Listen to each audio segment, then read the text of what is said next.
L'œuvre de Jacques Le Goff se caractérise par une très grande diversité.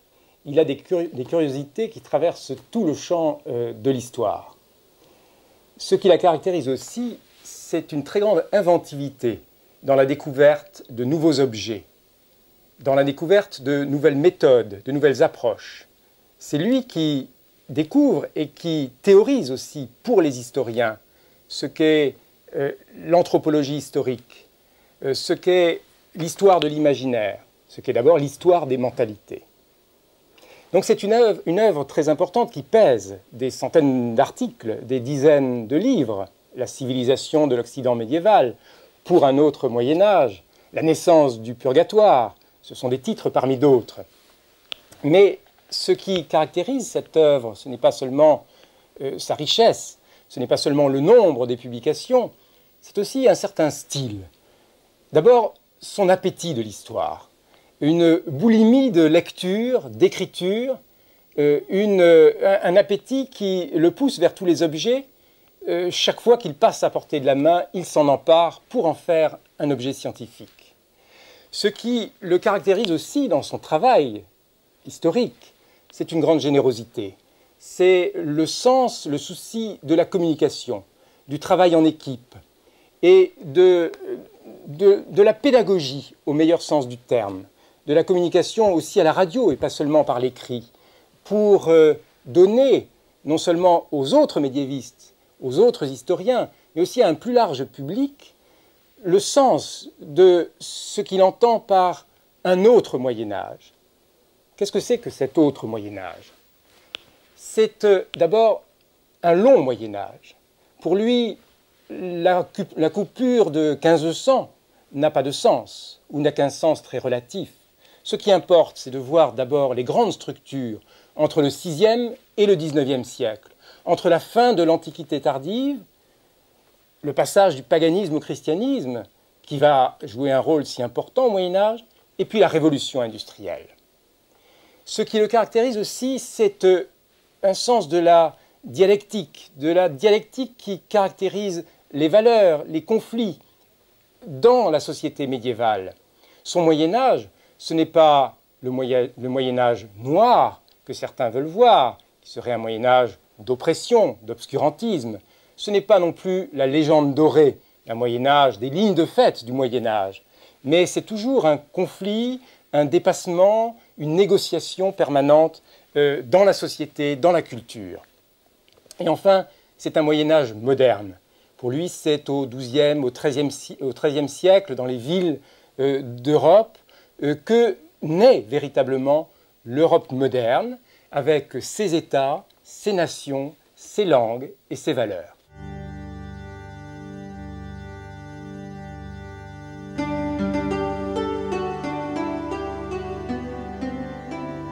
Alors Jacques, c'est en 1962 que tu es entré à l'école des hautes études. Et ensuite, pendant 30 ans, tu as exercé ton métier d'historien, toujours dans cette même institution. À ton entrée à l'école, tu avais déjà publié 2 petits livres, mais fort importants, Marchands et banquiers, d'une part, et Les intellectuels au Moyen-Âge. Et 2 ans après ton arrivée à l'école, tu as publié une grande synthèse, La civilisation de l'Occident médiéval. C'est dans les mêmes années, au début des années 60, que paraissent également quelques articles tout à fait fondamentaux, Métiers licites et métiers illicites, Temps de l'Église et temps du marchand, et je crois que le balancement à chaque fois est très important. Tous ces articles, toutes ces études, à chaque fois de façon différente, en infléchissant l'angle d'observation, tournent en fait autour du même problème. Le rapport entre les conditions matérielles, économiques, sociales, d'une part, et d'autre part, les catégories intellectuelles et les valeurs sociales. Alors, peux-tu préciser le projet intellectuel qui est derrière l'ensemble de ces travaux à cette époque ? D'abord, je ne sais pas si projet n'est pas un mot un peu ambitieux pour le moment. C'est surtout après coup qu'on s'aperçoit, à raison ou par imagination, que l'on a eu un projet. Mais je crois en effet qu'il y avait des projets souterrains dans ce que j'ai pu écrire. Au début, 2 petits livres qui sont liés d'abord à mon enseignement à l'université de Lille et qui tournent autour, en fait, presque le même problème. Ça peut paraître bizarre aujourd'hui de mettre à peu près sur le même plan les marchands et ces intellectuels qui sont en fait les premiers universitaires de l'Occident lors de la création des universités fin XIIe et XIIIe siècle. Mais en fait, ils représentent dans la société de leur temps, et ils posent à l'historien d'aujourd'hui à peu près les mêmes problèmes. D'abord, ce sont des hommes nouveaux. Ce sont des catégories socio-professionnelles nouvelles. Le marchand, dans le haut Moyen-Âge, ils étaient peu nombreux, c'était souvent des juifs, des orientaux, des gens liés à des monastères, et puis voilà, une catégorie socio-professionnelle liée au retour du grand commerce, liée aux villes, et ces marchands, j'ai voulu essayer de voir comment ils sont entrés dans la société et de les montrer avec l'ensemble de leurs préoccupations et des problèmes qu'ils ont posés à leur temps. Et ils se sont d'abord heurtés à l'hostilité.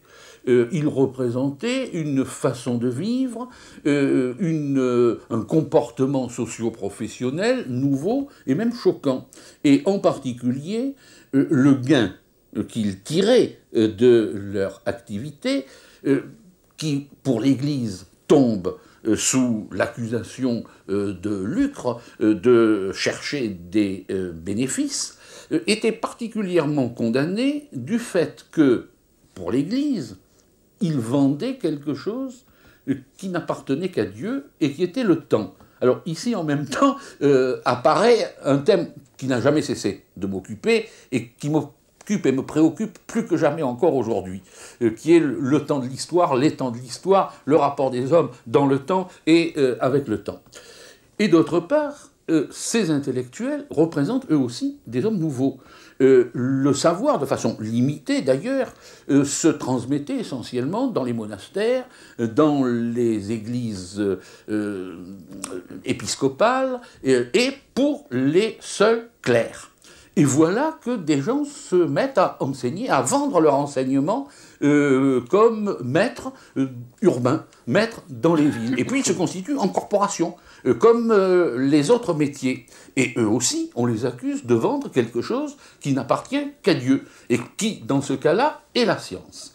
Alors, c'est une longue histoire que j'ai essayé de montrer assez en détail, en montrant à la fois les aspects techniques du métier, car une profession, on l'oublie trop souvent, ce sont des techniques. Ce qui est assez évident pour le marchand, on parle de la lettre de change, des livres de commerce, etc., l'est aussi pour l'intellectuel, l'universitaire, et la science qu'il construit à ce moment-là dans son enseignement et dans ses ouvrages, la scolastique, ce sont des techniques intellectuelles et des techniques scolaires. Et en définitive, la valeur montante qui va les justifier aux yeux de l'Église, ou du moins d'une partie de l'Église, et dans la société, c'est le fait que les uns et les autres y travaillent et qu'ils méritent ce qu'ils gagnent par leur travail. Alors, c'est encore toute une histoire, et là, c'est un autre dossier que j'ai ouvert à ce moment-là et qui n'est toujours pas refermé, qui est le dossier sur le travail. Quelle est la nature du travail dans une société? Quels problèmes pose-t-il? Et pour le Moyen-Âge, on se heurte d'abord à un problème formidable pour l'historien. Que peut représenter un mot, une activité pour lequel l'époque passée n'avait pas de mots ni de concept? Travail, ça n'existe pas. Il y a des mots qui tournaient plus ou moins autour de ça. Donc, toute une série de problèmes, et j'ai donc essayé de montrer ces gens-là, pas seulement comme on les montrait habituellement, mais de les montrer, disons, un peu dans la perspective d'un autre Moyen-Âge, c'est-à-dire le marchand, pas seulement son activité économique, mais aussi sa culture, sa religion, montrer un peu des hommes complets. Et de même, les intellectuels, dans leur rapport avec la ville, dans leur rapport entre eux, dans leur rapport avec les étudiants, je dirais même dans leur rapport avec les femmes. Le couple Abélard et Louise, à cet égard, me paraît extrêmement intéressant, extrêmement significatif. Et je pense qu'ensuite, ce qui leur est arrivé, parce qu'ils sont devenus aussi fatalement des clercs, ils ont transféré leurs problèmes avec les femmes par une dévotion mariale extrêmement affirmée. Alors concrètement, à ce moment-là, tu enseignes et en même temps tu mènes ta recherche, et les deux choses sont liées. Est-ce que dans cette réflexion sur le travail, sur les techniques, etc., tu trouves auprès d'autres collègues, et je voudrais interroger particulièrement Robert Philippe, d'autres collègues, donc une réflexion plus globale sur les techniques médiévales, aussi bien artisanales, industrielles déjà, ou intellectuelles? Oui, alors je veux dire, c'est un mot, c'est que je deviens effectivement professeur, directeur d'études, comme nous disons, à ce qui est la 6e section de l'école des hautes études, devenue l'école des hautes études en sciences sociales, et j'y rencontre aussi un historien nouveau venu, Robert Philippe, avec qui je sympathise, qui fait autre chose que moi, donc c'est très intéressant, mais qui me semble se poser un peu les mêmes problèmes et en tout cas avoir les mêmes attitudes à l'égard de l'histoire, et nous convenons de faire un séminaire en commun. Et là, effectivement, je rencontre par un spécialiste le monde des techniques et par un spécialiste qui ne considère pas les techniques comme des choses purement matérielles. Alors là, Robert, véritablement, ce que tu faisais dans notre séminaire, nos conversations étaient pour moi tellement enrichissantes que j'aimerais bien que tu rappelles un petit peu ce que tu faisais. C'est extraordinaire parce que moi j'ai l'impression au contraire d'avoir tout pris dans ce que tu faisais à ce moment-là. Mais il s'est trouvé que précisément j'étais fils d'un meunier qui avait comme matériel à peu près ce qui devait exister au XIe, XIIe siècle, et que donc j'en étais au Moyen-Âge, d'une autre façon que tu l'étais toi, mais qui me rapprochait beaucoup de toi parce qu'elle expliquait un petit peu, même beaucoup, ce que je cherchais moi.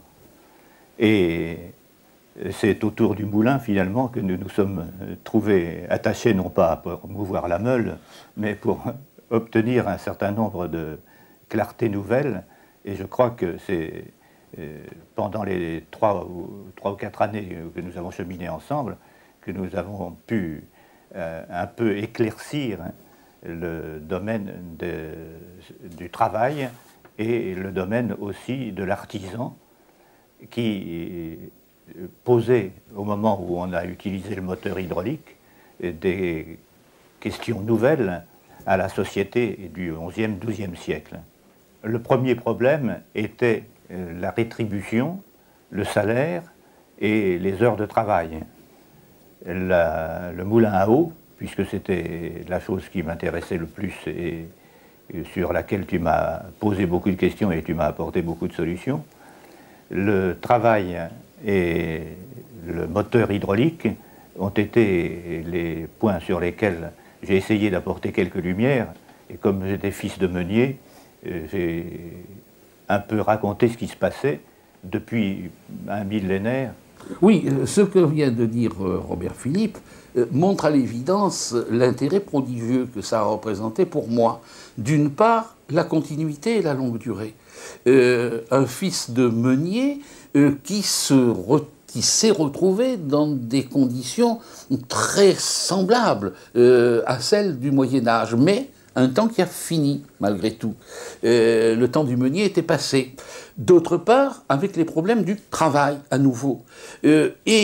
Enfin, avec ce grand personnage qui me rendait absolument vivant ce que j'avais lu dans un des plus beaux articles de Marc Bloch sur le moulin et ses applications au Moyen-Âge. Et là, je le voyais concrètement. Et c'était l'apparition de la machine. Et en même temps, ça me montrait comment ce Moyen-Âge, dans les difficultés, dans la longue durée, avait été créateur de nouvelles catégories sociales, créateur de nouvelles valeurs culturelles, spirituelles, idéologiques, et aussi créateur matériel, puisque le moulin, on peut dire, c'est la première machine de l'Occident.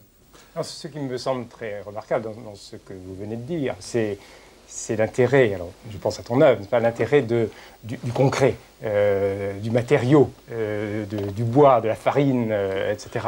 Et est-ce que, plus généralement, on ne peut pas ici évoquer la découverte de l'histoire de la civilisation matérielle et qui conduit aussi, bien sûr, vers les archéologues? C'est à ce moment-là que se noue le dialogue avec les archéologues, et notamment autour d'un grand domaine qui est celui des villages désertés. Tu l'as dit, ce que je ne veux pas appeler, ce serait trop présomptueux, mon Moyen-Âge, parce que c'est notre Moyen-Âge en fait, c'est un Moyen-Âge d'abord très concret. Et ça, je tiens à le dire, par rapport au Moyen-Âge abstrait, au Moyen-Âge insipide que l'on nous présentait à ce moment-là, j'ai vraiment eu l'envie de proposer un Moyen-Âge qui était fait de sang, de chair, autant que d'esprit. Et en plus, si possible, un Moyen-Âge qui ne serait pas ennuyeux. Le Moyen-Âge qu'on nous proposait était mortellement ennuyeux. L'histoire est une chose passionnante, et on doit passionner les gens à l'histoire en leur montrant que ce n'est pas du tout un discours embêtant. Donc, ces choses très concrètes, et j'ai éprouvé très vite, tu viens de le dire, et ce que m'a apporté Robert Philippe m'y poussait encore, le besoin d'aller chercher en dehors de ce que l'on appelait les sciences auxiliaires de l'histoire traditionnelle. Certes, toujours très importante, la paléographie, pour déchiffrer les manuscrits, un médiéviste en a besoin. Et alors là, c'est ce qui était dans la terre. C'est-à-dire l'archéologie. Et à partir de ces matériaux que tu as nommés, le Moyen-Âge, bon, il a accordé à la pierre, au fer, une importance de plus en plus grande. Mais c'est d'abord le torchis, c'est le bois, et il fallait aller au-devant de ça, il fallait les toucher et les faire toucher. Et dans un monde où, bien que je ne sois pas je sens que Emmanuel va peut-être me le reprocher. Je ne sois pas un historien du monde rural au Moyen-Âge, un petit peu regardé, mais enfin, c'est quand même une civilisation qui est une civilisation de la terre. Et il fallait donc aller voir, il fallait avoir recours à de nouvelles techniques, aller sur de nouveaux terrains. L'archéologie, certes, ça existait, encore que, à cette époque, les circonscriptions archéologiques officielles s'arrêtaient à l'an 800. Ce qui va toujours par le prodigieux.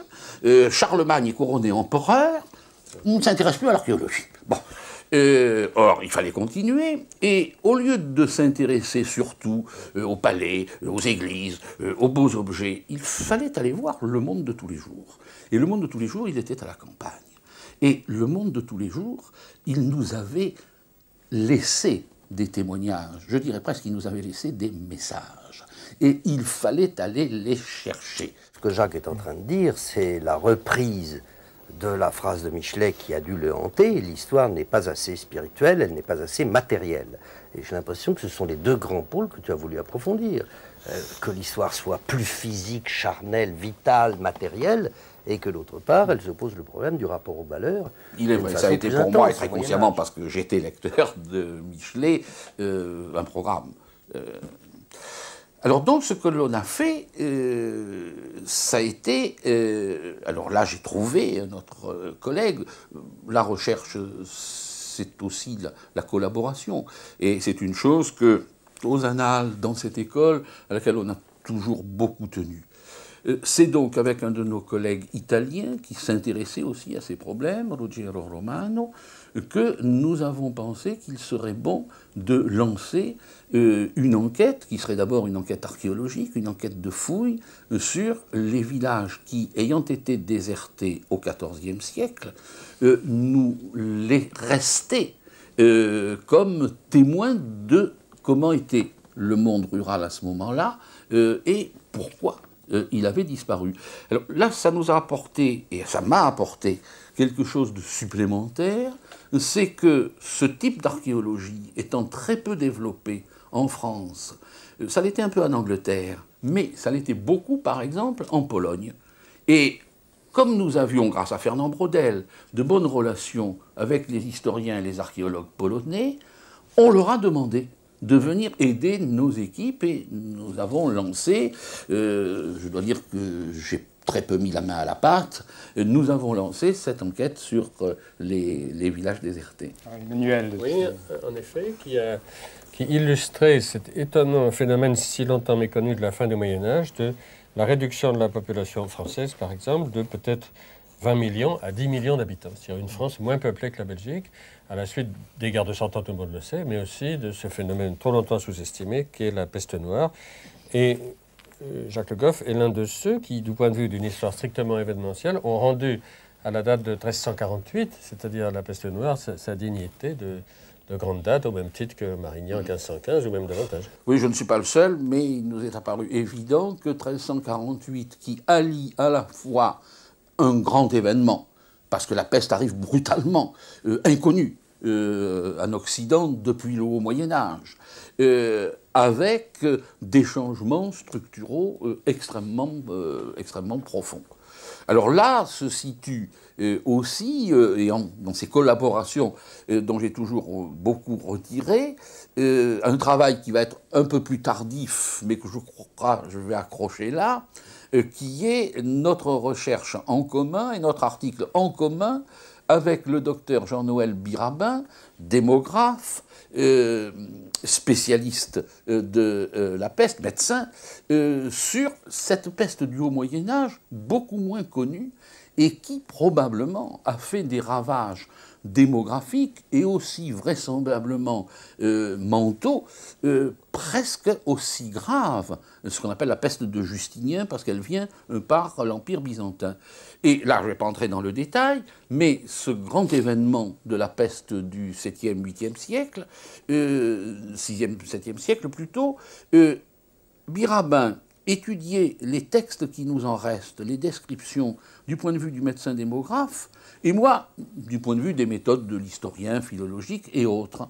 Et notre conclusion, c'est qu'un ensemble de ces textes nous permettait de dire des choses essentielles sur la peste, sur sa chronologie, sur ses retours, sur son aire de diffusion, et en même temps disqualifier un certain nombre de ces textes parce que, comme à cette époque, pour dire peste, on employait un mot général, pestis pestilentia, qui voulait dire tout simplement épidémie. On a parfois considéré comme épidémie de peste noire, de peste bubonique, ce qui étaient des épidémies de fièvre jaune, de typhus ou d'autres types d'épidémies. Et nous avons pu ainsi dresser une carte et une chronologie de la peste. Et puis après, Jean-Noël Birabin a écrit son grand livre sur la peste. Alors, puisque tu parles de grands livres, un mot tout de même sur la civilisation de l'Occident médiéval qui domine toute cette période.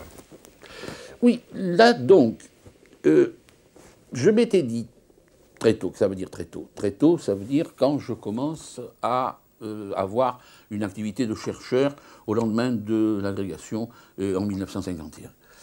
Je me dis qu'il faut, pour pouvoir bien parler, éventuellement écrit, enseigner sur une période, avoir le maximum de familiarité avec elle. Et la première familiarité, c'était une familiarité par les livres et par la réflexion sur les livres. Alors j'ai beaucoup lu. Et il y a eu une longue période, je crois, de maturation que je me rappelle très nettement avoir commencé quand j'étais boursier à Oxford en 51-52, que j'ai continué à Rome, que j'ai continué à Lille. J'ai réfléchi. Oui. j'ai réfléchi sur le Moyen Âge, en particulier en étant très attentif aux textes littéraires, déjà. Et puis, alors, il y a ce qui compte tellement dans notre production d'auteurs, les sollicitations. Il arrive pour moi ce qui a été un peu un miracle. Des gens à l'égard de qui j'ai une très grande reconnaissance, Raymond Bloch, Claude Métras, me proposent dans la collection des grandes civilisations d'écrire sur la civilisation de l'Occident médiéval.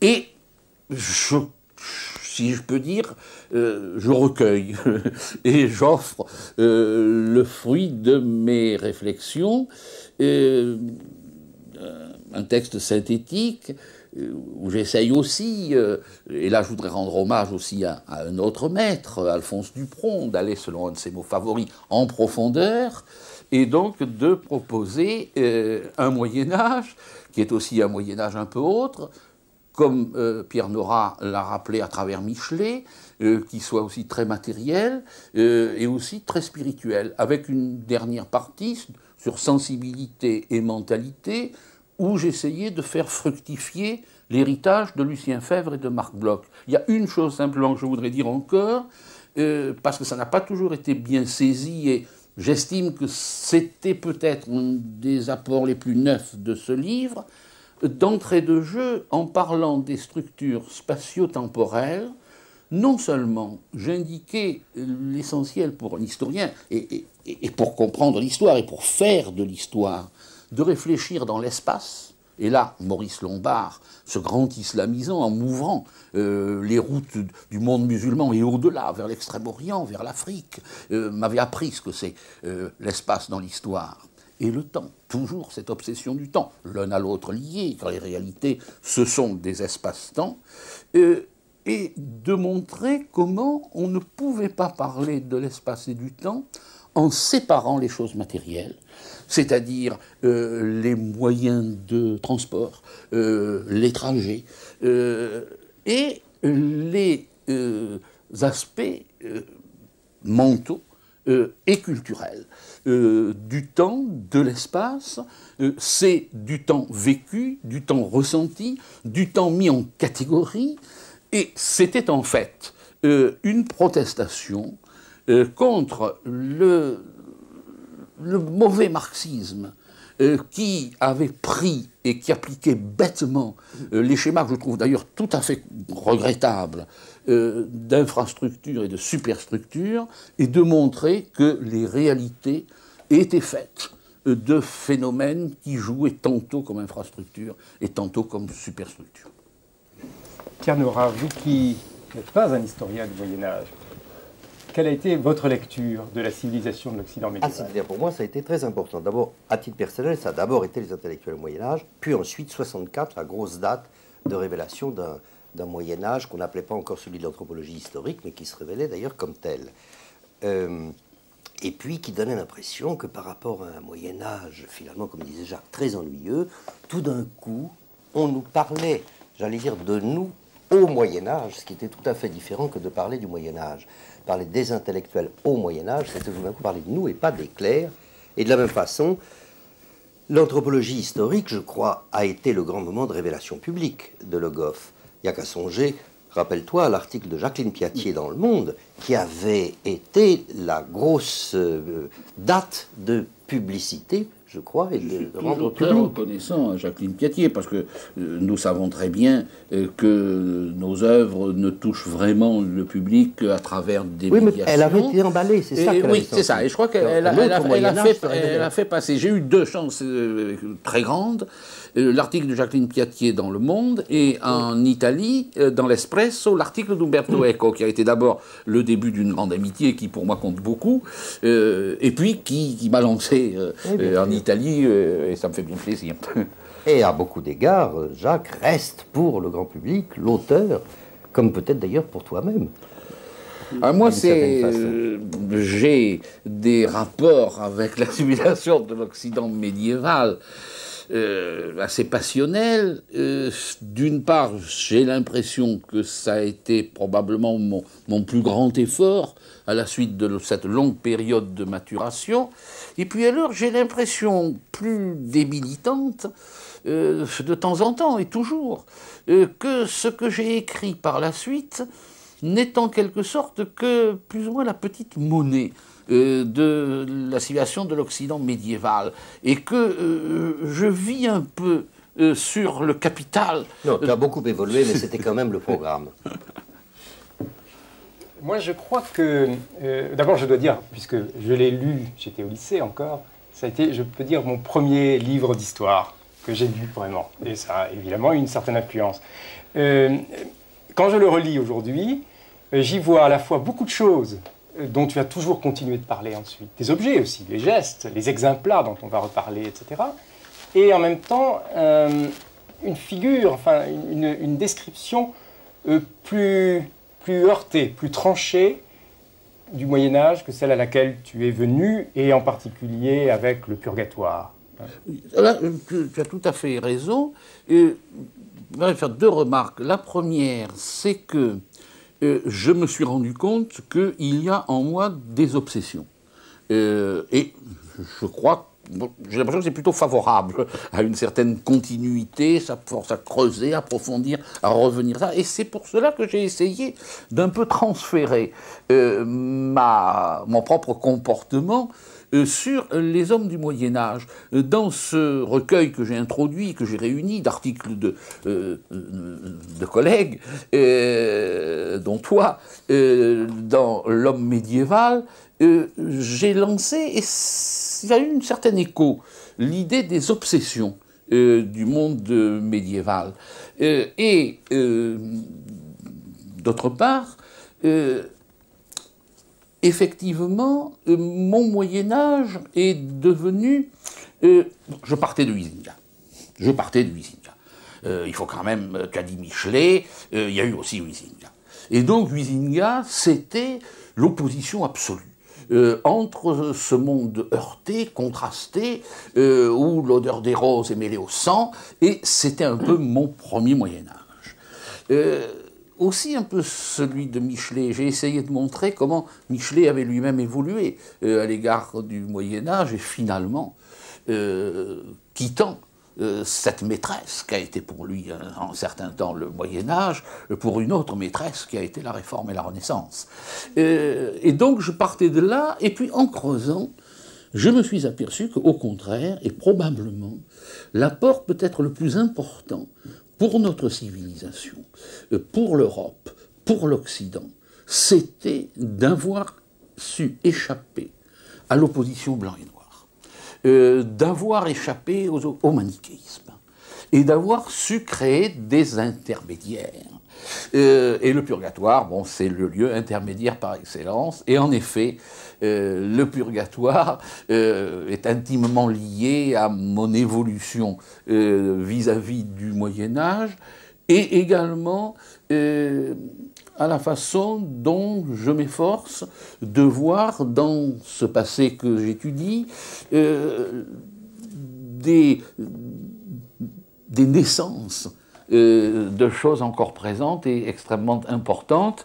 J'ai toujours été très attentif aux genèses. Je n'aime pas la vieille problématique des origines. Je ne fais là encore que suivre Marc Bloch. Mais ce sont les genèses, car les grands phénomènes de l'histoire naissent très lentement, et ce sont des accouchements difficiles.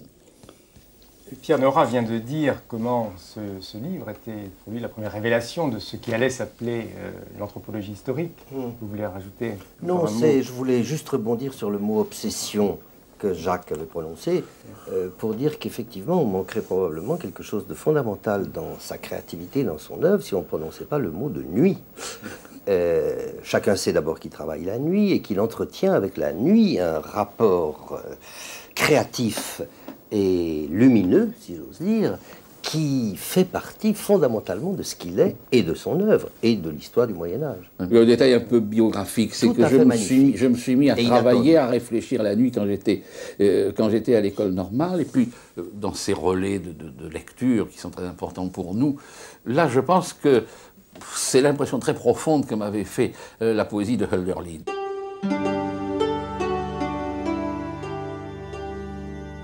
Parmi tous les travaux que tu publies là, entre la fin des années 60 et puis la moitié des années 70, beaucoup d'entre eux tournent autour de ce qui va s'appeler l'anthropologie historique, qui au début est peut-être plus de l'ethnologie historique, au contact d'ailleurs d'ethnologues et de folkloristes. Et je voudrais demander à Emmanuel Leroy-Ladurie comment il voit certains de ces travaux, ceux qui sont inspirés de l'œuvre de Dumézil aussi sur la société tripartie, et puis l'article que vous avez écrit ensemble sur Mélusine. Oui.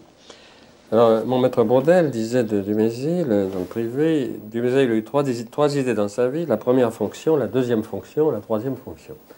Et la première, c'est le monde intellectuel et religieux, la deuxième, c'est le monde militaire, la troisième, le monde économique et de l'amour, paillardise et marchandise, comme disait Montaigne. Et alors, au fond, c'est le moment d'interroger Jacques Le Goff. Est-ce que les trois fonctions, c'est de l'indo-européen, thèse à laquelle Dumézil se tenait strictement? Est-ce que c'est pas quelque chose qui se balade dans l'Eurasie et qu'on trouve aussi dans la Bible, chez les Sémites? Est-ce que c'est tout simplement un schéma commode qu'on peut appliquer un peu partout? Est-ce que c'est même une réalité historique? Après tout, il y a des armées dans la plupart des États. Est-ce que c'est aussi une situation historique concrète, comme tendrait à le prouver l'analyse qui est dans ce livre? Voilà une question un peu longue. Oui. D'abord, moi, la société tripartie, la société trifonctionnelle, je l'ai trouvée au Moyen-Âge, et je l'ai trouvée dans les textes. Voilà, nous avons le fameux texte d'Adalbéron de Laon, au début du XIe siècle, qui divise la société en gens qui prient, gens qui se battent et gens qui travaillent. Oratores, bellatores, laboratores. Donc ça y est d'une façon éclatante. Ensuite, il m'est apparu, lisant Dumézil, car je suis allé en fait de ça à Dumézil. Je savais que Dumézil avait écrit sur la société trifonctionnelle, je ne l'avais pas lu. Je l'ai lu, et aussitôt, ça m'a beaucoup éclairé, et j'accepte indo-européen, d'ailleurs, comme il l'accepte. C'est-à-dire que je ne lui donne pas de coloration ethnique, encore moins raciale, mais d'une grande ère culturelle où vraisemblablement la trifonctionnalité a progressé par diffusion. Et je pense que c'est un des apports de l'Asie à notre civilisation. Alors, ce qui me renforce dans cette idée, c'est que tu viens là de masticoter en me parlant de la Bible. Et là, je suis entièrement d'accord avec Dumézil, qui a rompu des lances et avec ce talent polémique qu'il avait. Il a écrasé, je ne me rappelle plus quel spécialiste anglais de la Bible. C'est un article auquel il tenait beaucoup, qu'il m'a envoyé avec une dédicace en me demandant de le lire, mais il était cruel. Il n'y a pas de trifonctionnalité dans la Bible. Ce qui est très intéressant pour un historien du Moyen-Âge. Par qu'est-ce qui se passe? Voilà une société qui vit sur le livre, qui vit sur la Bible et qui rencontre et qui lui donne rapidement beaucoup d'importance, des structures de pensée, une façon de penser, une pensée d'organiser la vision de la société sur un modèle qui n'est pas dans la Bible. Alors là, bon, il savait très bien faire, et ça a d'ailleurs été un des grands aspects de leur succès, de leur rôle historique, ces hommes du Moyen-Âge, eh bien, ils ont mis de la trifonctionnalité dans la Bible. On peut toujours s'arranger avec la Bible. Et ça, c'est le génie de l'Occident. Il s'est arrangé avec la Bible, et il faut souhaiter que nos amis musulmans s'arrangent avec le Coran comme nous nous sommes arrangés avec la Bible. Et ils ont cherché d'abord où il y avait des triades. Parce que c'était ça le schéma de départ. On est trois qui ne sont pas tout à fait les mêmes, mais qui sont rapprochés. Merveilleux, les trois fils de Noé. Noé a trois fils. On les avait interprétés comme montrant les trois parties du monde, comme montrant les orthodoxes, les hérétiques et les infidèles. Mais c'est parfait. On va faire de chacun d'eux le père d'une souche de prêtres, d'une souche de guerriers et d'une souche de travailleurs. Et puis ça, c'est encore beaucoup mieux qu'on ne pouvait penser. ces trois frères qui se manifestent surtout dans la Bible, dans une occasion regrettable, c'est quand leur papa, très content d'avoir échappé au déluge et d'avoir découvert la vigne, se saoule. Comme on le sait, dans son ivresse, il se couche à moitié nu, en particulier en montrant les parties du corps qu'un homme ne doit pas montrer. Les fils arrivent, ils voient le papa, deux d'entre eux se précipitent pour le rendre décent, et le troisième rigole. Alors bien sûr, ça veut dire qu'il y a deux bons fils et un mauvais fils. Et il est donc normal que le troisième fils soit subordonné aux deux premiers. Et c'est parfait. Dans la société féodale, voilà qui explique, voilà qui justifie comment les paysans, les travailleurs sont soumis aux prêtres et aux chevaliers. Alors, moi, je trouve ça une histoire tout à fait merveilleuse. Et ça, je crois que nous ne l'aurions pas vu sans Dumézil. Donc c'était pour moi très important. Et pourtant, il se tient sur cette troisième fonction, ainsi déprimée dans l'idéologie des clercs. Il se tient un autre langage au Moyen-Âge, ce que l'on trouve dans le folklore. Mélusine, c'est bien une fée de la troisième fonction.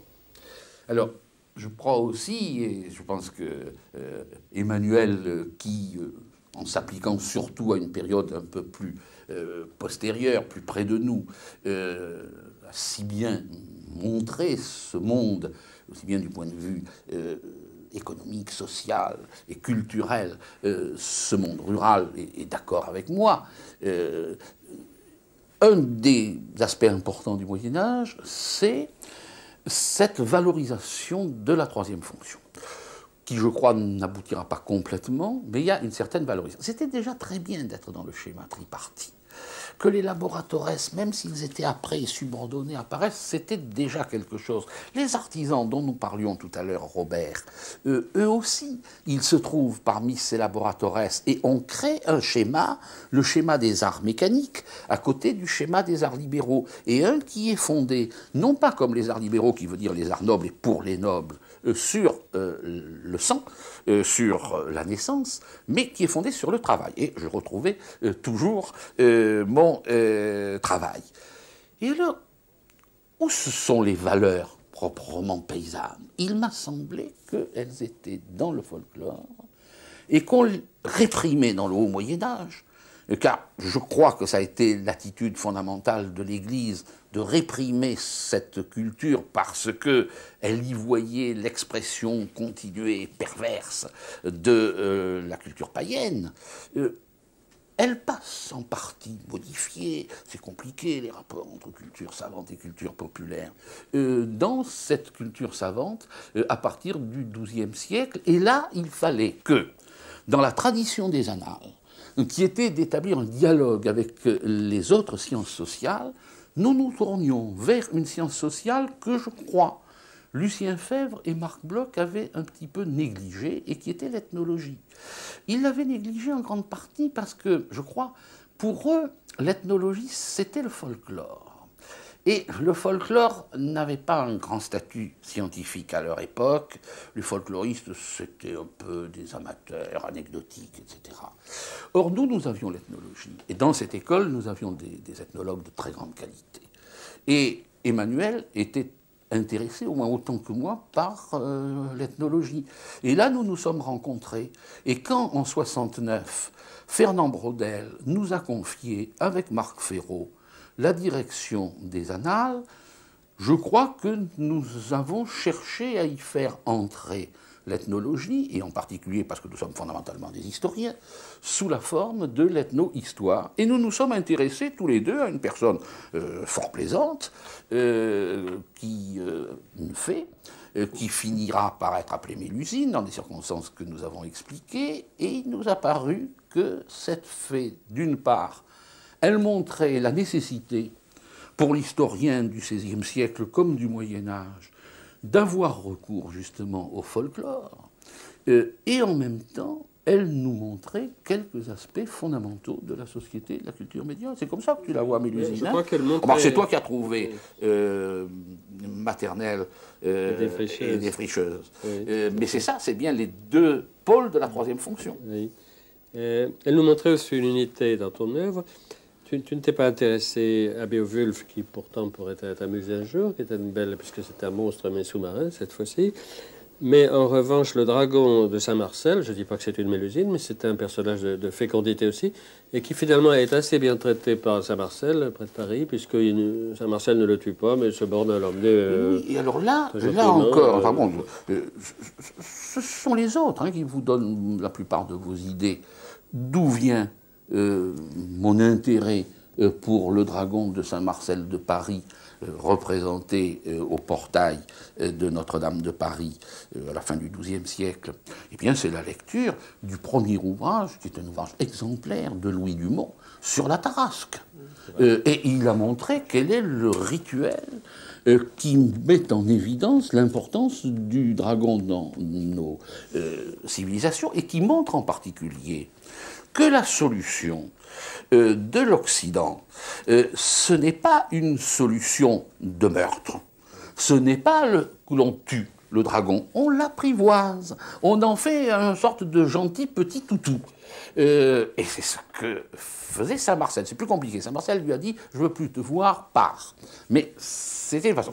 Et c'est ce qui montre que nos clercs de la culture savante, qui restaient quand même, eux, manichéens, ils n'ont pas compris ce sens profond de cette culture folklorique, parce que, au portail de Notre-Dame de Paris, ils ont dit aux sculpteurs « fais tuer le dragon par Saint-Marcel ». Alors il faut toujours avoir une pensée un peu émue pour ce dragon, là, quand vous passez devant le portail. C'est le portail de droite. Cet intérêt pour le folklore et l'ethno-histoire, c'est, je dirais, le cœur dur d'une approche beaucoup plus générale, anthropologique de l'histoire, et qui est illustrée aussi par tes travaux sur le rituel, sur les rites de la vassalité. Peut-être qu'Emmanuel aussi, il voudrait dire quelque chose. Bien sûr, il y a une très bonne analyse dans ce livre, pour un autre Moyen-Âge qui a parfois fait sourire certains médiévistes, mais bien à tort, parce que quand on le relit, c'est plein de substances. Il les a fait sourire très bien. Si les a fait pleurer, tant pis. Voilà. C'est une étude du fief, c'est-à-dire de ce vieux dragon qui est le féodalisme cher aux marxistes, mais de façon tout à fait différente, par les symboles matériels du fief, de la transmission d'un certain pouvoir féodal. Alors il y a la transmission de la terre, la motte, ou alors de la paille, enfin peut-être un symbole agraire, enfin Jacques Le Goff nous dit ce qu'il en pense, ou bien alors du couteau, dont il faudrait peut-être c'est militaire, enfin je ne sais pas, et enfin du bâton de commandement que nous avons encore chez nos vieux maréchaux de toutes sortes. Et là peut-être aussi c'est une espèce de vision très concrète des concepts abstraits que tu as de reste repris à Ducange, un monsieur Absolument. Que tu as dépoussiéré. Ducange, c'est donc j'ai trouvé dans les annexes du grand glossaire de Ducange des dossiers absolument fabuleux. Alors oui, effectivement, au départ, il y a probablement mon idée de voir du concret. Et je me demande comment les hommes et les femmes du Moyen-Âge voyaient et reconnaissaient les structures féodales. Eh bien, ils les voyaient fondamentalement le jour où le vassal prêtait l'hommage à son seigneur. Ce qui se faisait en public, ce qui se faisait à travers un rituel, ce qui se faisait à travers des gestes. Il est vraisemblable que, comme nous, déjà, ils ne comprenaient pas tout. De rites extrêmement anciens.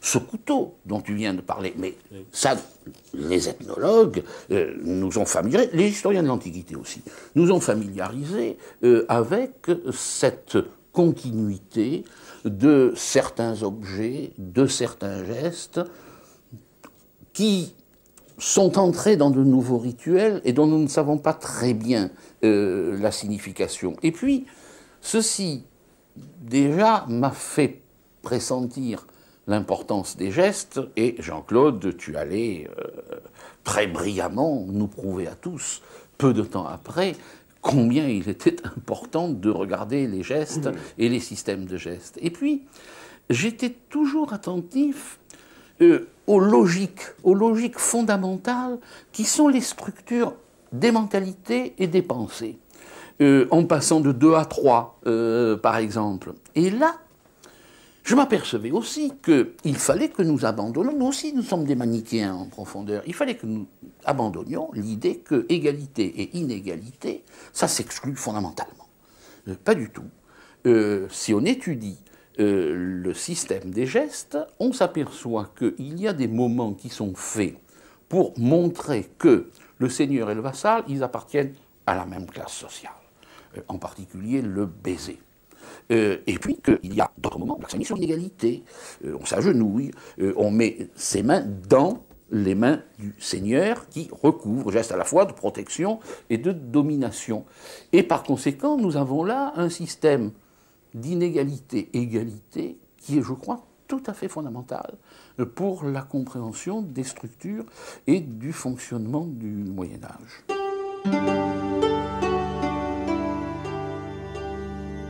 Toute cette recherche, et en particulier le dialogue entre histoire et anthropologie, se place dans un contexte qu'il faut rappeler, qui est celui d'une efflorescence extraordinaire des sciences sociales et de la pluridisciplinarité, même de l'interdisciplinarité. Alors c'est ici qu'avec Pierre Nora, tu publies un ouvrage collectif, 3 volumes, Faire de l'histoire, qui est une sorte de manifeste de tout ce mouvement des sciences sociales dans les années 70.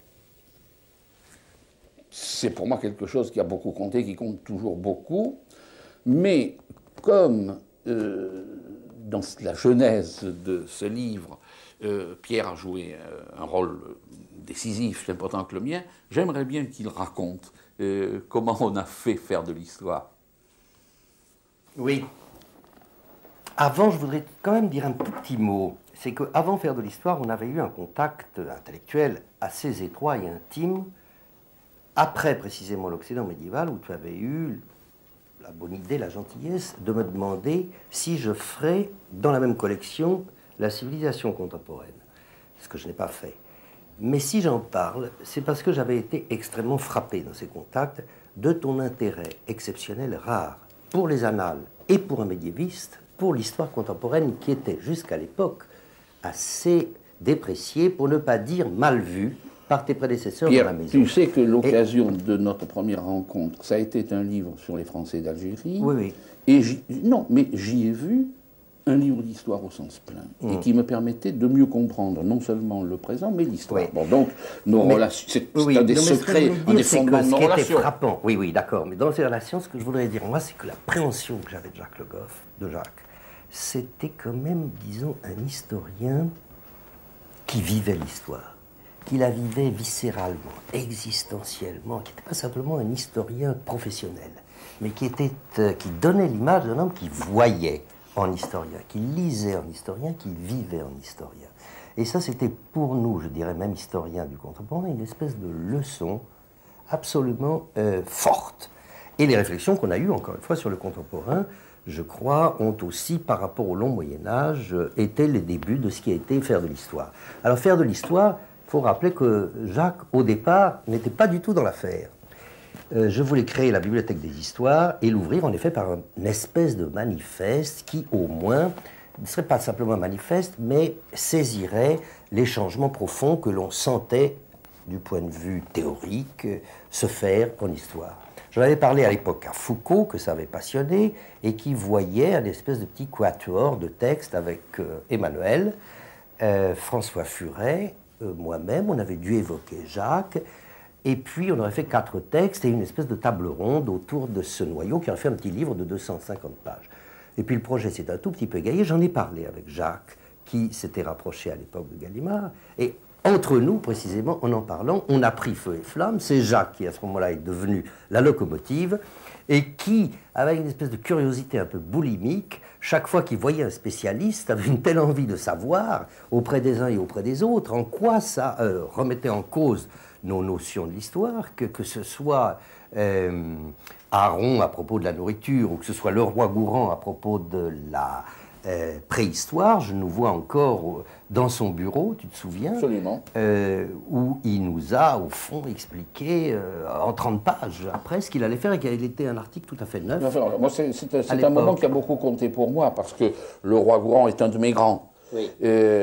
Par ses méthodes valables aussi pour les historiens, et en même temps qui a donné, je crois, son statut scientifique, et j'allais presque dire humain, fondamental, à la préhistoire, qui prend de plus en plus de place, et à mon avis à juste titre. Oui, absolument.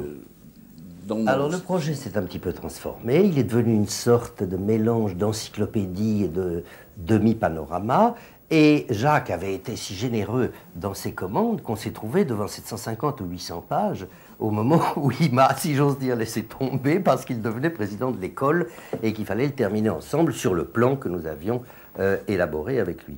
Et au fond, c'est vrai que ça a été au moins pour le grand public, je crois, une date, 73, qui a été là aussi le moment, disons, de percussion de ce qu'on a appelé la nouvelle histoire dans le public. À ce propos, sans trahir nos petits secrets, il y a eu une sorte de décalage évident entre nous, tout à fait ouvert. C'est qu'au fond, moi j'avais peur que Jacques ne tire le livre du côté des annales et de la nouvelle histoire pure. Et moi je voulais faire quelque chose qui soit moins marqué par une école, même si l'école des annales, évidemment, y figurait très largement, mais c'est ça. Alors nous avons transigé sur un mot, il y a une histoire nouvelle. Je crois que c'est le premier mot du livre, pour ne pas prononcer le mot de nouvelle histoire. Et alors, dans la mesure où ce petit décalage entre nos projets, mais qui, je crois, a donné un ouvrage qui se tient bien, m'avait laissé un peu sur ma faim, quelque temps après, avec l'aide de Roger Chartier et de Jacques Revel. Tu as fait la nouvelle histoire. J'ai fait un sur la nouvelle histoire où je mettais, si je peux dire, les pieds dans le plat. Est-ce que je peux aussi dire, en fait, en nous écoutant, en t'écoutant depuis le début, quel étrange effet de perspective historique me fait une réunion ou une séance comme celle à laquelle nous participons tous? Parce qu'au fond, on est là en train de t'accompagner rétrospectivement dans ton aventure historienne et intellectuelle, aventure que nous avons partagée, suivie pas à pas, vécue activement avec toi et auprès de toi, et tout d'un coup sur laquelle on se retourne pour lui donner comme une signification historique d'après-coup. Donc, comme tu le disais très justement, au début, elle n'avait pas ça. Et par rapport au temps des marchands, je pensais tant de l'histoire, tant de l'historien, tu vois. L'impression que tu ressens, elle est encore plus forte chez moi, depuis que nous avons commencé notre dialogue, parce que, bon, je suis obligé de revivre ce que j'ai écrit, je n'ose dire mon œuvre, avec 4 des principaux historiens et amis avec qui je l'ai faite et qui m'ont aidé à la faire, mais qui ne se sont jamais trouvés avec moi, tous les 4 ensemble, à parler de l'histoire. C'est-à-dire que nous avons ici à la fois un événement nouveau, mais qui sort du passé, et qui me fait sentir, une fois de plus, combien est essentiel et combien est complexe le temps, et je dirais ici, le temps des historiens. Alors, Faire de l'histoire comporte 3 volumes. Nouveaux problèmes, nouvelles approches et nouveaux objets. En fait, cette tripartition devenue scolaire, si j'ose dire, et classique, elle est le fruit de l'improvisation parce que le volume était tellement gros qu'il a fallu le couper en 3 et qu'on a dû refaire à ce moment-là le plan avec Jacques. Et ça nous a d'ailleurs, à propos de l'article de Jacques, posé un petit problème. Alors cet article, c'est les mentalités, avec un point d'interrogation à la fin. Alors, c'était la belle époque. Les mentalités, une histoire ambiguë. Une histoire ambiguë. Point d'interrogation. C'est ça. Parce qu'il faut dire que c'était la belle époque de l'histoire des mentalités qui passait pour la nouvelle approche générale et globale de l'histoire. Et il y avait au fond 2 articles fondateurs sur l'histoire des mentalités. Il y avait celui de Georges Duby dans l'histoire et ses méthodes, qui datait de 58, je crois, et puis l'article de Robert Mandrou dans l'Encyclopædia Universalis. L'article de Jacques était donc le 3e des articles, et d'une certaine façon, incarnateur en même temps de l'école des annales. Donc ce qu'il disait avait une certaine importance. Et c'est plutôt... Alors on avait beaucoup réfléchi pour savoir s'il fallait le mettre dans les nouvelles approches, dans les nouveaux problèmes. Et moi j'avais beaucoup plaidé pour, je crois que tu t'y étais rendu, pour que ce soit un nouvel objet. Le mot même d'objet à l'époque, qui finalement voulait dire sujet, était ou fleurait son ethnologie. Et c'est à ce titre, je pense, que tu as voulu justement faire un objet et pas une approche. Absolument.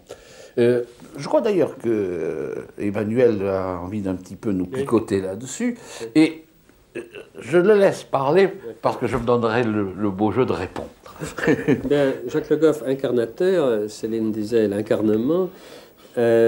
C'est vrai, Jacques Le Goff, Jacques, que tu fais peut-être parfois figure un peu de gardien du temple, et c'est vrai qu'il y a un temple, et qu'il faut qu'il y ait quelqu'un qui assure une continuité, et c'est certainement toi qui l'assure le mieux actuellement. Alors, sur les mentalités, il y a tout de même un grand danger de vague, de partir dans tous les sens. La vieille histoire des idées est démodée, mais l'histoire des idées politiques, avec François Furet et beaucoup moins, les mentalités, ça risque de partir dans tous les sens, non pas sous la plume d'historien sérieux, consciencieux et capable comme vous l'êtes, mais dans des essais, disons, plus vagues.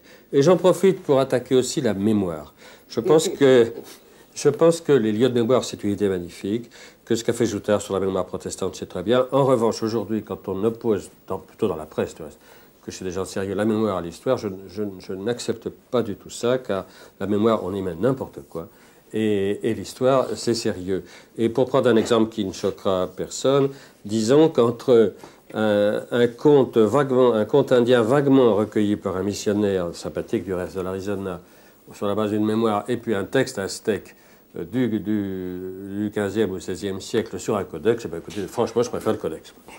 Là, ce n'est pas du tout que je cherche à faire disparaître des différences entre nous, mais je pense que mes textes sont là. Nous sommes en fait très proches.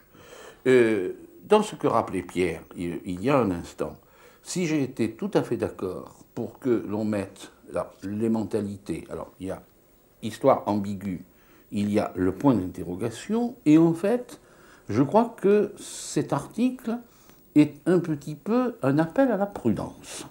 Ne mettons pas les mentalités à toutes les sauces. Je crois que effectivement, les mentalités sont devenues un objet de l'historien, mais on veut en faire une approche et une méthode, et là, je ne suis absolument pas d'accord. Dans cet article, par ailleurs, moi, ce qui m'avait intéressé et amusé, parce qu'il y avait effectivement les articles de Georges Duby et de Robert Mandrou, importants, avec lesquels j'étais d'accord sur beaucoup de points. Qu'est-ce que je pouvais apporter? Je pouvais apporter l'inquiétude, un peu la mise en garde, et d'autre part d'étudier du point de vue du vocabulaire et de l'apparition historique la genèse du terme, ce qu'il n'avait pas fait. Et j'ai été tout à fait ravi de me rappeler, parce que c'est de mes lectures souvent recommencées, dans la recherche, dans Proust, qu'à un moment, Proust dit « mentalité, voilà un mot nouveau qui me plaît », et qui permettait au fond de dater la diffusion du terme. Et ceci est présenté par Proust dans une conversation, je crois dans le salon de Madame Verdurin, au moment de l'affaire Dreyfus et sur l'affaire Dreyfus. C'est-à-dire que nous retrouvons ici aussi l'importance de l'intronisation du mot intellectuel et qui attire notre attention sur la très grande importance de ce moment de notre histoire. Et je suis encore plus d'accord en ce qui concerne la mémoire. Je suis extrêmement énervé de voir que l'on met histoire et mémoire souvent sur le même plan, alors que l'histoire, elle s'efforce d'avoir un statut scientifique. La mémoire étant, elle aussi, un objet d'histoire. Et dans Histoire et mémoire, qui est le titre d'un recueil de mes articles également, c'est le leitmotiv. C'est le leitmotiv. Et que la mémoire aussi, on nous en met un peu partout. Alors l'histoire doit s'exercer sur la mémoire. Et elle doit, je ne sais pas, il me vient un vilain mot à l'esprit, la redresser. Elle doit, je crois, la corriger. D'autre part, je pense que je peux dire, en ce qui concerne les lieux de mémoire, que les volumes dont Pierre a eu l'idée, qu'il a dirigés, qui ont fait à juste titre beaucoup de bruit et qui, je crois, se sont maintenant installés dans le trésor commun des historiens, ce sont des études d'histoire sur des lieux dans lesquels s'est incarnée la mémoire, qui est un des grands objets de l'histoire. Et là, n'est-ce pas, je crois que, et en même temps, nous retrouvons avec la mémoire les études des sociologues de Halbwachs, comme les temps sociaux, les différentes mémoires sociales, mais je crois que tu as tout à fait raison d'attirer l'attention sur les dangers d'un usage immodéré de ce terme vague, dont je crois que le vague a fait la valeur. Mais il ne faut pas oublier qu'il est vague, mentalité, et de ce phénomène encore plus vague qu'est la mémoire, dont l'histoire s'est emparée à juste titre, là aussi, mais à laquelle elle ne doit pas se réduire. Je suis effectivement très énervé de voir que des esprits brouillons, ça fait partie de la grande vague de l'irrationnel, ça, veulent identifier histoire et mémoire, et qu'on met la mémoire à toutes les sauces. Le problème que soulève Emmanuel, c'est un problème qui s'est posé par exemple à Lévi-Strauss, dont il a largement parlé, en disant comment éviter que l'étude du mythe ne contribue d'une certaine façon au mythe, même au moment où on scientifise et dénonce le mythe lui-même comme mythe. C'est évident, et c'est un vrai problème, dans quelle mesure l'étude historienne de la mémoire ne contribue pas, malgré elle, à une forme d'exaltation de la mémoire. Mais des lieux de mémoire, tu as enraciné le temps dans l'espace. Non, mais ça va de soi. Donc, le temps ne tombe pas sous le temps. Alors, ce qui montre bien que cette histoire des mentalités, ce n'est pas seulement cet apparent vague, ce flou, ce sont deux enquêtes collectives que tu as lancées et dirigées dans les mêmes années. L'une sur la ville, vue et perçue quantitativement aussi à travers l'implantation et la diffusion des ordres mendiants au XIIIe siècle. Et l'autre, c'est sur un genre narratif caractéristique de cette période, et on retrouve là les ordres mendiants, puisque ce sont les exemplars, c'est-à-dire des historiettes qui figuraient dans les sermons des franciscains et des dominicains. La ville, pour moi, et je pense pour un médiéviste, c'est à l'évidence un objet extrêmement important d'étude. Dans le regard de l'historien sur la ville, je me heurtais à un problème qui était un problème de méthode et qui m'a donc retenu. C'était qu'est-ce qui est ville et qu'est-ce qui n'est pas ville. Le vocabulaire est insuffisant. Les géographes, les urbanistes, les historiens modernes de la ville ont recueilli des critères quantitatifs, c'est à partir de 2000, à partir de 5000 habitants, qui ne tiennent pas debout. Et au départ de cette enquête, il y avait une volonté, je le dis très franchement, de critique d'un certain usage du quantitatif. En histoire. Alors ensuite, tu le sais très bien, nous l'avons fait ensemble. C'est parmi mes grandes satisfactions de tous ordres que ces enquêtes, qu'avec d'autres amis, d'autres collègues ici, nous avons faites d'abord les villes et les ordres mendiants, et ensuite les exemples. Alors, les villes et les ordres mendiants, qu'est-ce qu'il s'agissait? Il s'agissait de trouver un critère objectif selon lequel les gens du Moyen-Âge définissaient les villes. Si nous regardions leur définition, car il y en a, elle n'était pas non plus satisfaisante. Mais nous savons que au XIIIe siècle, de nouveaux ordres qui se diffusent dans toute la chrétienté, les ordres mendiants, les principaux étant les dominicains et les franciscains, et puis il en reste 4 en définitive, s'installaient dans les villes après avoir fait une étude soit vague, soit précise dans certains cas, des possibilités d'apostolat dans ces villes. Ce qui voulait dire à la fois le nombre de gens à évangéliser et le nombre de gens capables, par leur soutien financier, de permettre de vivre à des ordres qui se disaient mendiants, c'est-à-dire qui vivaient de la charité et de l'aumône. Et à ce moment-là, nous avons vu qu'on pouvait dresser une carte, car là aussi il s'agissait de mettre dans l'espace le phénomène, une carte où il y avait des villes sans couvent mendiant, des villas à 1 couvent mendiant, des villas à 2, des villas à 3 et des villas à 4. Alors, ce n'est pas une image parfaite, mais je crois que c'est l'image la plus approchée de la liste des villes, et en même temps, ça mettait le phénomène urbain en relation avec un phénomène spirituel. Je crois que c'était très intéressant. Les exemples-là, tu te rappelles, nous l'avons fait ensemble, et depuis la conception même, ça sort aussi en grande partie, de nos liens, de nos contacts avec les ethnologues, puisque l'exemplum est souvent très proche du conte populaire.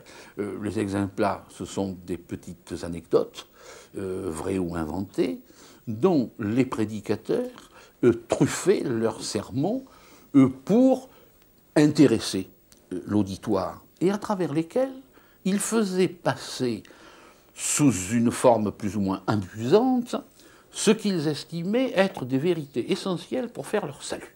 Nous avons appelé ça, je crois, des sortes de gadgets salutaires, et je pense que c'était très important, et ça nous mettait en même temps au cœur de notre phénomène qui nous intéressait tellement que nous avons écrit un article en commun, qui est le phénomène de la parole, car c'est surtout la prédication.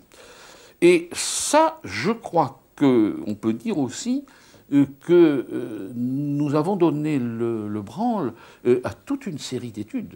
On étudie les exemples un peu partout, on publie des recueils, et c'est devenu un des genres considérés comme les plus caractéristiques du Moyen-Âge et dans lesquels il s'avoue peut-être le mieux.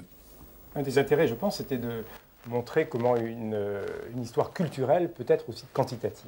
Absolument. Parce que là, on a un matériau qui se compte par dizaines, voire centaines de milliers d'unités. C'est ça. C'est un élément fondamental, n'est-ce pas, du travail d'historien, que de faire là aussi un bon usage du quantitatif.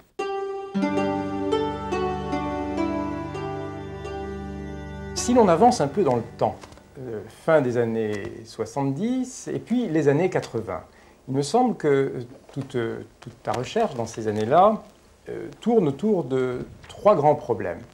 D'une part, l'approfondissement de ta réflexion sur l'histoire de l'imaginaire, avec la publication de l'imaginaire médiéval.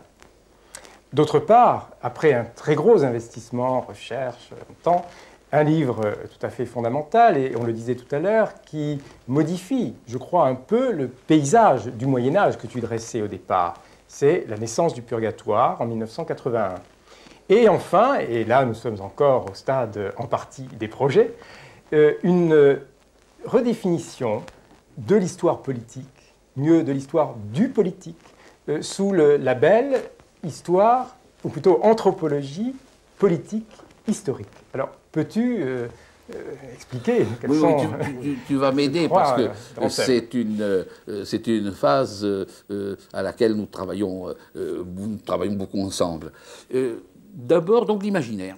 Là encore, parmi mon souci de bien explorer ce qu'Emmanuel Leroy-Ladurie a si pertinemment appelé le territoire de l'historien, il y avait le souvenir de cette phrase de Huizinga. Et voilà encore à nouveau les obsessions, je dirais presque, qui reviennent. Huizinga qui a écrit que les hommes s'expriment autant par leurs rêves que par leurs actes, et que les rêves sont des réalités aussi importantes pour l'historien.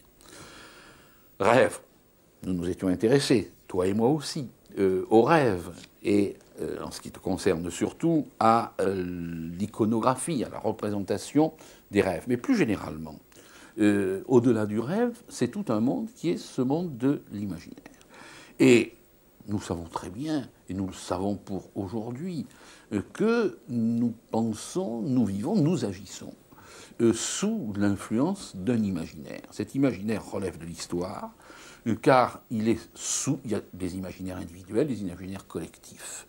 Et ces imaginaires collectifs se forment au cours de l'histoire. Il y a d'ailleurs des des interpénétrations, je dirais, entre l'imaginaire et la mémoire. Et je retrouve le souci d'Emmanuel qui est aussi le mien. Nous n'allons pas plus faire une histoire imaginaire de l'imaginaire qu'il ne faut réduire l'histoire à la mémoire. Dans cet imaginaire, il m'a semblé qu'un domaine tout à fait capital pour les hommes et les femmes du Moyen-Âge, donc il faut reconnaître que dans notre société actuelle, je crois, il l'est de façon moindre. C'est l'imaginaire de l'au-delà. Bon, ces gens-là sont persuadés de l'importance du salut. C'est une obsession tout à fait fondamentale. Et la pensée de l'au-delà, qui se traduit le plus souvent chez eux d'une façon imaginaire, est attentive au lieu de l'au-delà. Or, pendant longtemps, les chrétiens vivent sur l'idée de l'existence de deux lieux de l'au-delà, l'enfer et le paradis, et qui, évidemment, représente un système manichéen qui divise les hommes en bons et en méchants, après la mort, les bons au paradis, les méchants en enfer. Et puis, on voit se développer, et là, il y avait toute une série de textes que j'ai vraiment étudiés de très près, surtout depuis le 7e siècle, mais avec une préhistoire, là encore, en particulier dans la littérature apocalyptique juive et chrétienne, et dans les évangiles eux-mêmes, la vision de Lazare et du pauvre Lazare et du mauvais riche, voir l'au-delà. Et j'étais persuadé, et ça j'ai voulu le montrer, que les croyances des hommes et des femmes ont en quelque sorte besoin, et des images, ce n'est pas à toi que je l'apprendrai, et d'une spatialisation de ces croyances. Les hommes vivent dans l'espace et le temps, et l'au-delà se présente sous des formes temporelles et spatiales, toujours les problèmes spatio-temporels. Et alors, je remarque dans les textes, et nous avions commencé, mon cher Robert, à étudier certains de ces textes dans notre séminaire commun, qui étaient des récits de voyages dans l'au-delà du Haut Moyen-Âge, où au départ, ce qui m'intéressait, c'était la présence d'éléments folkloriques, de présence populaire. Je me suis aperçu que dans ces voyages dans l'au-delà, on passait par des endroits où il y avait un feu que l'on appelait feu purgatoire. Et puis, à partir du milieu du XIIe siècle, l'expression cède presque partout la place à un mot, le purgatoire. C'est-à-dire que dans un endroit mal défini où il y avait un feu, on passe à un lieu réel, avec relativement, on peut dire, des frontières, qui est l'endroit où ceux qui ne sont pas trop chargés de péchés mortels subissent quelque chose qui est à la fois une épreuve et une purification, et ensuite vont au paradis. Alors ça, c'est un événement, c'est une chose très, très importante, une nouvelle croyance très importante. D'abord, tout de suite, le dogme, si je peux dire, le dogme ne sera reconnu qu'en 1274 au deuxième concile de Lyon. Le dogme dit que qui va au purgatoire, qui est envoyé par Dieu au purgatoire, après il ne peut avoir qu'une direction. Le purgatoire, c'est un sens unique. Et on va au paradis. Alors ça, c'est un moyen de sauvetage, c'est un intermédiaire. Il y a désormais parmi les morts 3 catégories. Ceux qui vont en enfer, ceux qui vont au paradis, ceux qui vont au purgatoire. Recul du manichéisme. Et d'autre part, ce purgatoire est temporaire. Il existe entre la mort individuelle et le jugement dernier et la fin du monde. Et alors, autre chose très importante pour l'histoire, c'est que le jugement, le plus important sans doute, il n'attend plus le jugement dernier. Il n'est pratiquement plus temps d'envoyer des gens au purgatoire. Le purgatoire vit ses derniers instants au moment du jugement dernier. Il faut donc que ce soit au moment de la mort individuelle. C'est-à-dire que cette affaire si importante pour les hommes dans leur vie qui est leur mort, le moment de leur mort, devient le moment essentiel et que c'est par conséquent l'individu qui est jugé, et qu'il n'y a plus ce grand machin collectif de la fin, même si on appelle les gens les uns après les autres, va-t-on savoir, enfin ça, on peut le supposer, le jugement se fait après la mort. Donc, lié à la naissance de l'individu, mais, plus important encore, j'ai essayé de montrer comment, en fait, l'introduction du purgatoire, d'une dévotion au purgatoire, de nouvelles croyances, de nouvelles pratiques, introduit souvent, surtout, de nouveaux rapports entre les vivants et les morts, car les morts, pour sortir du purgatoire, ont besoin des prières, ont besoin de l'intérêt, ont besoin du soutien des vivants. Et puis, c'est l'appropriation d'une partie de l'au-delà et du temps de l'au-delà par les hommes. Ce qui m'avait déjà intéressé au temps de l'article « Temps de l'Église et temps du marchand », qui était le pouvoir sur le temps, qui est un des grands pouvoirs des individus et des sociétés. On le voit. Il y a eu le temps de l'Église, c'était l'Église qui était la principale maîtresse. Puis les marchands mettent un certain pouvoir sur le temps avec des cloches urbaines, etc. Et quand arrivent les horloges mécaniques, on voit le nouveau pouvoir naissant, qui est l'État, essayer de mettre la main dessus, puisque dans un pays comme la France, c'est le roi qui décrète au XIVe siècle que toutes les horloges du royaume doivent se régler sur l'horloge du palais royal, qui d'ailleurs fonctionne très mal. Ça, ce sont des problèmes importants, mais secondaires.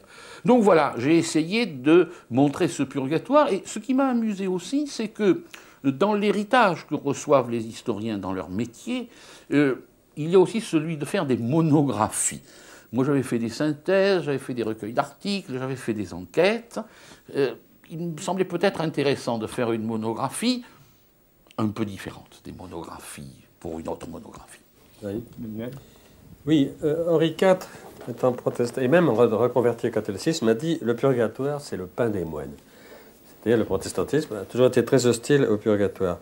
Un jour à la télévision, tu as dit « je crois au purgatoire ». Alors, admettons que tu es chrétien, ou je sais pas, enfin, as-tu une sensibilité catholique ou protestante? Ma sensibilité est à l'évidence catholique.